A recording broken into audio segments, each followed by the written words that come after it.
Okay, before I begin, let me just correct something from another video. In the Road to RE3 Remake video, I said that Alexander Ashford was one of the founding members of Umbrella.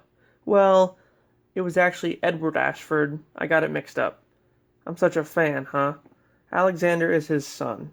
Alright, now that that's cleared up, Resident Evil always has great success with its remakes.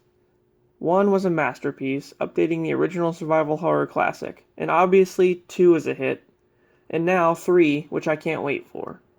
But what about another classic title? Remember Code Veronica? This game follows the events of RE2 as Claire goes to find her brother Chris in Europe. Let's take a look at the story.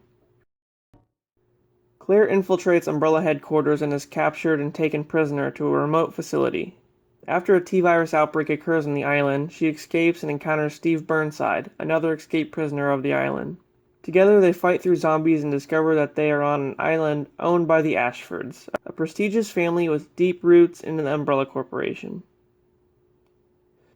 They stumble upon a mysterious woman singing who disappears suddenly as they find a mansion. Once inside, they're greeted by Alfred, son of Alexander Ashford, who puts them through a series of tests in order to leave the island. Sometime later, Steve finds the corpse of his father, who was an employee of Umbrella, determined to leak information for some cash, until they found out and killed him along with his wife. Upon further investigating, Claire finds out that the singing woman was actually Alexia Ashford, Alfred's sister, but that she had died long ago, and it drove him to insanity, causing him to act as her periodically. They survive Alfred's test and escape the island, but not before being followed by him. They are attacked by a tyrant and are forced to crash land at an abandoned facility in the South Pole. An old Umbrella lab owned and operated by Alexander Ashford, who had been infected with the t-veronica virus, a strain of the T-virus Alexia had developed years prior, and he had been held captive there ever since. But once freed, Alexander Ashford, dubbed Nosferatu, was defeated. The real Alexia is awoken, having injected herself with the virus and been hidden away in stasis for years. Chris arrives to the island after being informed by Leon of Claire's whereabouts, and they attempt to track down Alfred.